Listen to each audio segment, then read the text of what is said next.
Does anyone else find it weird that Seven Deadly Sins fell off the map hard? This used to be a big anime back in the day before 2018 or so. It was awesome. It had great animation, good characters, but now it's being treated like a punching bag. Everyone's just taking a big dump on the series despite its popularity. What happened? Well, I think we have a few reasons why, and I think we can fix Seven Deadly Sins if any of us had that kind of power. But hey, it's fun to dream. Because if you're a fan of something, you gotta admire both its good potential and also you have to acknowledge its flaws. And if you're a Seven Deadly Sins fan, like, share, subscribe to the anime Underworld. So as said before, around 2018, Seven Deadly Sins used to be a top dog anime. People knew about Meliodas, the Seven Deadly Sins. But now, people just don't know that it's still going on. They don't know about the sequel series, both the anime and the manga, and they've been out for quite a long while. The popularity of Seven Deadly Sins just dropped. The first most obvious answer has to be the animation. Yeah, we all know what happened. A1 Pictures got tired and pulled it in and say, I don't want to play with you anymore, and dropped Seven Deadly Sins down for anyone else to grab it, but nobody else wanted to grab it. So they forced it on Studio DIANE, who at last minute had to make the animation so terrible. Each and every episode, we got memes. Everyone was just pausing for the right moment for a terrible eyesore of an animation meme. All because the movie didn't do so well because, shocker, Netflix didn't want it out in theaters, and Netflix keeps postponing all the episodes for months on end. Netflix, stop it. Do the weekly thing. Everyone else is doing it. And that is the big reason why a lot of people dropped it. The animation quality and the long wait to watch it on Netflix was terrible. But Netflix just wouldn't let it go. It's like trying to milk a dying cow. I don't think the milk is going to be all that good if you keep treating the cow poorly. But for those who actually look into the story, they kind of make some good points about where the story kind of falls flat in some certain areas. The biggest double-edged sword has to be the romance. Don't get me wrong, in shonen series, romance is very important. It adds more character depth and we can feel different emotions than just adrenaline and bloodlust for the action, but we can feel for the characters and their romance. Take Meliodas and Elizabeth. It's basically Romeo and Juliet. Two households separated by hatred and war. A demon prince and a goddess princess who eventually put the differences aside and managed to find a way to love one another. But their clans rejected, and thus their family and the gods themselves cursed the two. With Meliodas, cursed to live forever, and with each death he would return, losing his emotions, while Elizabeth would be reborn a human and forced to die each and every time she awakened her memories before Meliodas. For 3,000 years, over 107 times, Elizabeth died, and Meliodas was always heartbroken, forced to fall in love, and couldn't leave her. No matter how hard he tried, no matter how many attempts, she always died before him. And that's the goal of his mission, to break the curse.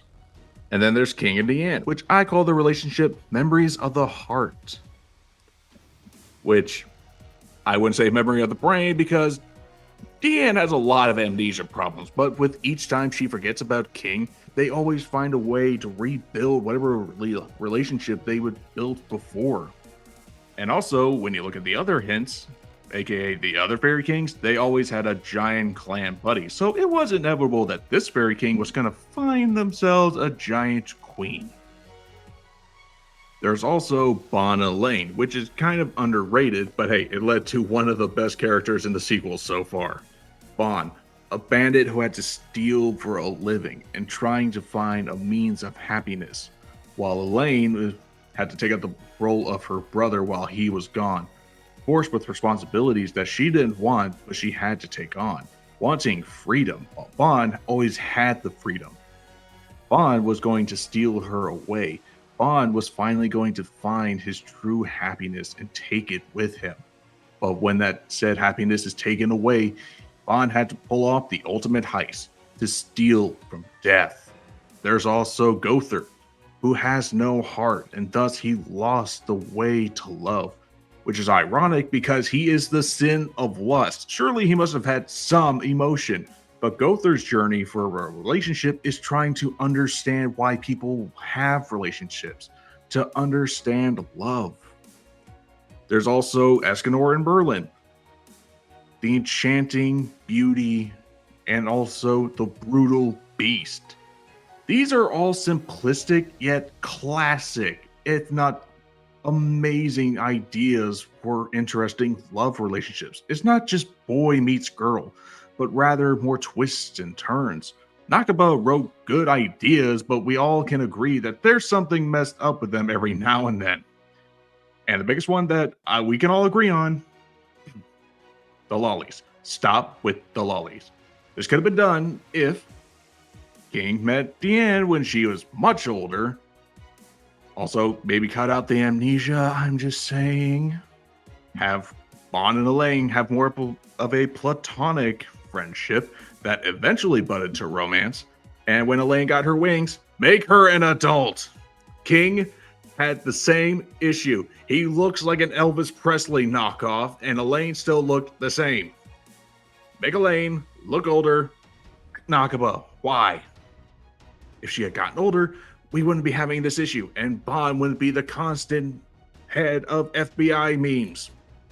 And as for Meliodas and Elizabeth, this could have worked if we didn't have to see Elizabeth be reborn right after her death. No one wants to see that. Hey, yo, what the fuck? Meliodas could have kept his distance as long as he could until seeing Elizabeth again at a mature age. Okay? Okay. That is the biggest issue that I could find with the romance. The way the romance is supposed to be written, simplistic, yet also, interesting. But the way it was executed is the problem. And I think the way that I said it would exterminate that problem. And then there's the finale.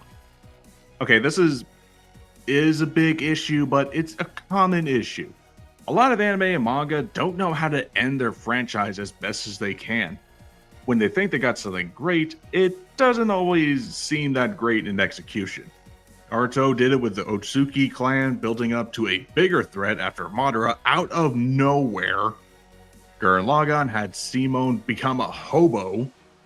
And Fairy Tail, well, war arcs are very hard to pull off, so it's amazing that it tried as good as it did.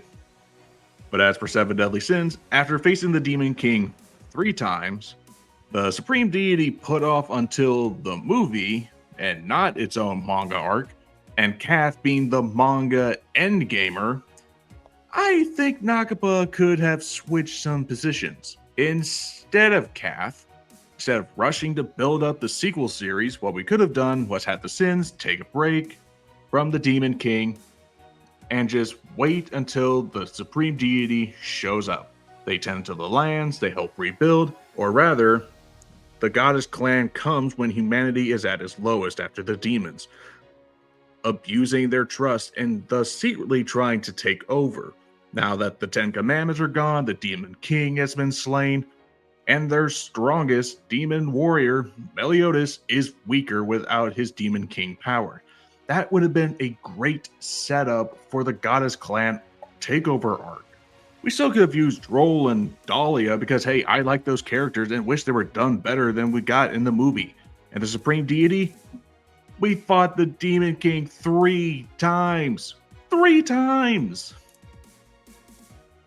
And the Supreme Deity, once. She didn't try anything new. She had a few spells, but nothing that grand. We could have also had a focus on Mael.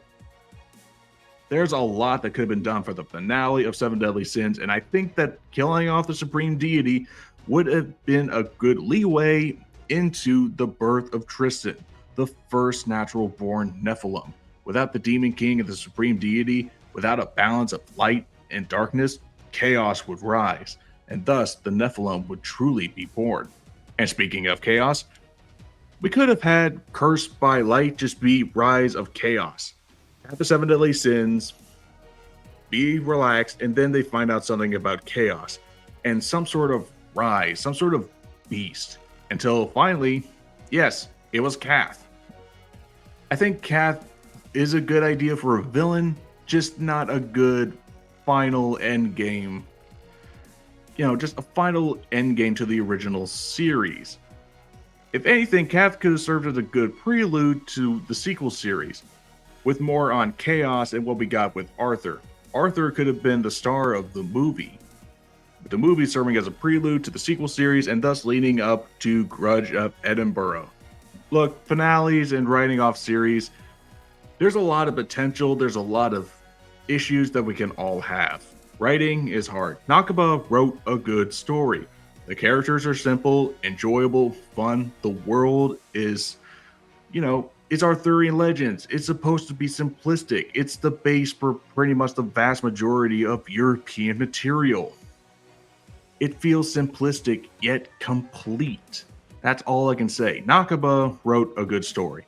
Sure, it has its flaws, but as a fan, I can safely say that yes, these are flaws that I do not like and wish could be done better. But hey, at least we have YouTube to talk about it, and hopefully fans will see it for what it is. A good project with a few hiccups. This has been Dante from the Anime Underworld. I'll see you later, mortals.